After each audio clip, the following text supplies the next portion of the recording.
जय हिंद दोस्तों, स्वागत करते हैं आपको एक नए वीडियो में। और आज के वीडियो में मैं आपको बताने वाला हूं कि भारतीय रेलवे नागपुर और बिलासपुर के बीच चलने वाली वंदे भारत एक्सप्रेस और दुर्ग से विशाखापट्टनम के बीच चलने वाली वंदे भारत एक्सप्रेस में बड़े बदलाव करने जा रही है लोगों। तो ये दोनों वंदे भारत में भारतीय रेलवे कौन से बड़े बदलाव करने जा रही है और कब से ये बदलाव आपको देखने को इस रूट पर मिलने वाले हैं, इस वीडियो के अंदर मैं आपको फुल डिटेल जानकारी देने वाला हूँ दोनों वंदे भारत के बारे में। और साथ में मुजफ्फरपुर से दिल्ली के बीच चलने वाली सुपर फास्ट एक्सप्रेस ट्रेन के समय अवधि को कम कर दिया है। तो कहां से कहां के लिए इस ट्रेन का संचालन किस रूट से रेलवे कर रही है और पहले इस ट्रेन का संचालन किस किस दिन को रेलवे करती थी और बदले हुए समय के अनुसार इस ट्रेन का संचालन अब भारतीय रेलवे किन किन दिनों को करने वाली है, इस वीडियो के अंदर मैं आपको ये भी जानकारी देने वाला हूं। वीडियो में मैं आपको दुर्ग और विशाखापट्टनम के बीच चलने वाली वंदे भारत एक्सप्रेस और नागपुर और बिलासपुर के बीच चलने वाली वंदे भारत एक्सप्रेस के बारे में बताऊंगा। और साथ में मुजफ्फरपुर और दिल्ली के बीच सुपर फास्ट ट्रेन का जो संचालन रेलवे कर रही थी उसकी समय अवधि रेलवे ने घटा दी है, इसकी भी जानकारी मैं आपको देने वाला हूं। तो दोस्तों, अगर आप चैनल पर नए हैं तो चैनल को सब्सक्राइब कर लीजिए और वीडियो अच्छा लगे तो वीडियो को लाइक जरूर कर दीजिएगा। चलिए इस डिटेल वीडियो को शुरू करते हैं। तो सबसे पहले हम बात कर लेते हैं हमारे देश के सेमी हाई स्पीड ट्रेन यानी कि वंदे भारत एक्सप्रेस, इसलिए कि सभी लोग चाहते हैं कि जो semi high speed train Vande Bharat का निर्माण भारतीय रेलवे कर रही है इसका संचालन सभी लोगों के रूटों से हो ताकि सभी लोगों को लग्जरियस ट्रेन की सुविधा मिले। लेकिन इसका जो फेयर है, इसके फेयर पर सभी लोग सरवाइव नहीं कर पाते हैं, जिसके लिए रेलवे उस रूट से वंदे भारत का संचालन बंद भी करना पड़ता है रेलवे को। आज के वीडियो में मैं आपको जिस वंदे भारत के बारे में बताने वाला हूं, इस रूट से वंदे भारत भारतीय रेलवे वापस तो नहीं कर रही है, लेकिन इसमें बहुत बड़े लोगों को झटका देने वाली है। विशाखापट्टनम और वंदे भारत एक्सप्रेस ट्रेन में 16 कोच हैं जो कि पूरी तरह नहीं भर पाती है। केवल 30 से लेकर 35% ही यात्री इसमें सफर कर रहे हैं, लिहाजा रेलवे ने कोच की संख्या कम करने का विचार भी कर लिया है। स्थिति आपको नागपुर बिलासपुर वंदे भारत एक्सप्रेस की थी, जिसके कारण रेलवे को कोच कम करना पड़ रहा है। रेलवे के अधिकारियों का कहना है कि 8 कोच कम होने से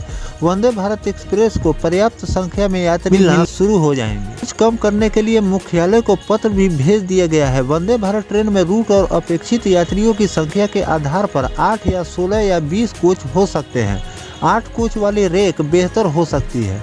इस ट्रेन में 2 एग्जीक्यूटिव क्लास कोच और 14 चेयर कार कोच होते हैं। इसमें 1128 यात्री बैठने की क्षमता इस कोच के अंदर होती है। टिकट महंगा होने के कारण ही ट्रेन को लेकर यात्री में उत्साह नहीं देखने को मिलते हैं। इसी के कारण कम यात्री मिलने से रेलवे को नुकसान उठाना पड़ता है। रायपुर विशाखापट्टनम वंदे भारत ट्रेन को लेकर यात्रियों में कोई खास उत्साह नहीं है। इसके चलते दोनों तरफ से वंदे भारत पूरी तरह से भर नहीं पा रही। रायपुर स्टेशन से विशाखापट्टनम के लिए एक दिन में 5 वंदे भारत सहित आधा दर्जन से अधिक नियमित एक्सप्रेस ट्रेन चलती है।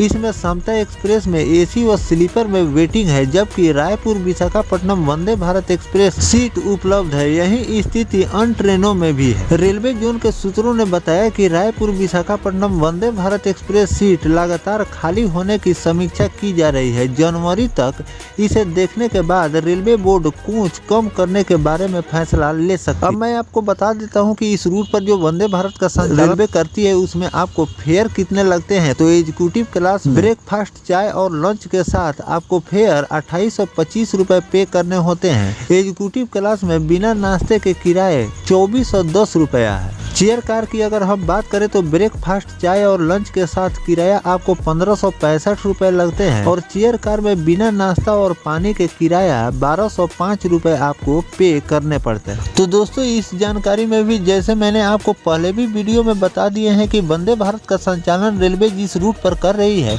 उसकी समय की नहीं सेटिंग रेलवे कर पाती है, जिसके कारण वंदे भारत उस रूट पर फेलियर हो जाती है। जहाँ से वंदे भारत का संचालन हो रहा है उसी के समय पर और कई ट्रेनों का संचालन रेलवे एक साथ कर रही है और उसमें फेयर कम है और वंदे भारत में फेयर ज्यादा है, इसलिए उन सब ट्रेनों में आपको वेटिंग लिस्ट देखने को मिल जाती है। लेकिन वहीं पर वंदे भारत 25 से लेकर 35% ही उसकी सीट भर रही है। तो रेलवे को सबसे पहले जिस भी रूट पर वंदे भारत का संचालन करनी चाहिए उस रूट पर ट्रेनों की सही टाइमिंग और सही समय पर अगर वंदे भारत को चलाया जाए तो सभी वंदे भारत में फुल कैपेसिटी के साथ उस रूट पर वंदे भारत अपना परिचालन करेगी। सही समय पर वंदे भारत का संचालन नहीं करने के कारण ही उस ट्रेन को पैसेंजर नहीं मिल पाते। तो दोस्तों इस पर आपकी क्या राय है कमेंट सेक्शन में जरूर बताइएगा कि वंदे भारत का संचालन सही समय पर रेलवे को करनी चाहिए कि नहीं करनी चाहिए। आपके कमेंट का इंतजार रहेगा। और जो भारतीय रेलवे दुर्ग और विशाखापट्टनम के बीच चलने वाली वंदे भारत और नागपुर बिलासपुर के बीच चलने वाली वंदे भारत में अब 8-8 कोच की अब ये ट्रेन होने वाली है। इसके कोच अब रेलवे कम करने जा रही है, जो कि आपको जनवरी महीने में आपको ये बदलाव देखने को मिलने वाले हैं। तो इस रूट पर जो वंदे भारत में कोचों की संख्या रेलवे कम कर रही है, इस पर आपकी क्या राय है ये भी जरूर बताइएगा। और किन किन रूटों के वंदे भारत में कोचों की संख्या रेलवे को बढ़ानी चाहिए जिससे लोगों को फायदा मिले और रेलवे को भी अच्छी खासी अर्निंग हो, ये भी कमेंट सेक्शन में जरूर बताइएगा। अब दोस्तों चलिए हम बात कर लेते हैं कि भारतीय रेलवे जो मुजफ्फरपुर और दिल्ली के बीच जो स्पेशल ट्रेनों का संचालन कर रही है उसमें बड़े बदलाव किए हैं। तो ये बदलाव आपको किस ट्रेन में देखने को मिलने वाले हैं। नरकटियागंज जंक्शन से होकर मुजफ्फरपुर और आनंद विहार के बीच चलने वाली 05283 और 05284 क्लोन स्पेशल एक्सप्रेस ट्रेन अब सप्ताह में 2 दिन चलेगी। पूर्व में यह ट्रेन प्रत्येक दिन चलाई जा रही थी। यह जानकारी पूर्व मध्य रेल हाजीपुर के मुख्य जनसंपर्क अधिकारी सरस्वती चंद्र ने एक पत्र जारी कर दिया।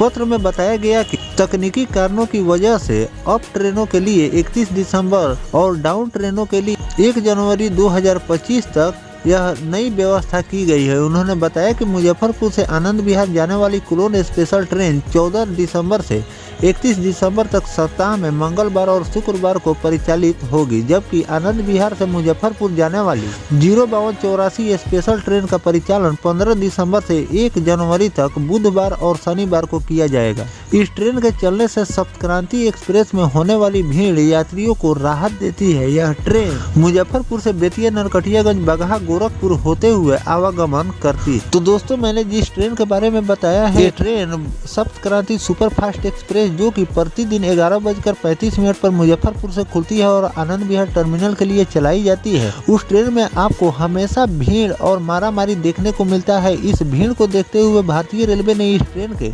क्लोन स्पेशल के रूप में इस ट्रेन का संचालन किया। इस ट्रेन का संचालन रेलवे प्रतिदिन पहले कर रही थी, लेकिन कोई तकनीकी इशू आने के कारण अब इस ट्रेन का संचालन सप्ताह में सिर्फ अब 2 दिन ही रेलवे करने वाली है। ऐसी बात नहीं है कि ये परमानेंट के लिए 2 दिन ही इस ट्रेन का संचालन रेलवे करने वाली है, क्योंकि सप्तक्रांति सुपरफास्ट एक्सप्रेस ये मुजफ्फरपुर और आनंद विहार के बीच प्रतिदिन चलती है और इसमें हमेशा भीड़ बनी हुई रहती है। तो इस ट्रेन का संचालन आपको लगातार 2 ही दिन सप्ताह में देखने को नहीं मिलेंगे। इस पर रेलवे आगे भी निर्णय ले सकती है और इस पर जो भी नोटिफिकेशन रेलवे द्वारा जारी किया जाएगा वो भी जानकारी मैं आपको लगातार देता रहूंगा। फिलहाल जो भारतीय रेलवे इस सप्तक्रांति सुपरफास्ट एक्सप्रेस के क्लोन को जो समय अवधि रेलवे ने घटाई है, इस पर आपकी क्या राय है कमेंट सेक्शन में जरूर बताइएगा कि इस ट्रेन को भारतीय रेलवे को लगातार प्रतिदिन चलानी चाहिए या फिर सप्ताह में सिर्फ 2 ही चलानी चाहिए। कमेंट सेक्शन में जरूर लिखकर बताइएगा कि इस ट्रेन को लोगों की जरूरत है या फिर नहीं है। आपके कमेंट का हमें इंतजार रहेगा और इस पर जो भी नया अपडेट रेलवे द्वारा जारी किया जाएगा वो भी जानकारी मैं आपको लगातार देता रहूंगा। नागपुर बिलासपुर वंदे भारत और दुर्ग विशाखापट्टनम वंदे भारत में कोच अब रेलवे कम करने जा रही है, इस पर भी अपनी राय जरूर दीजिएगा। और जो क्लोन स्पेशल को समय अवधि रेलवे ने घटाई है, इस पर भी अपनी राय जरूर दीजिएगा। मिलते हैं किसी नेक्स्ट टॉपिक कोई नई जानकारी के साथ, तब तक अपने भाई को दीजिए इजाजत। जय हिंद, जय भारत, वंदे मातरम।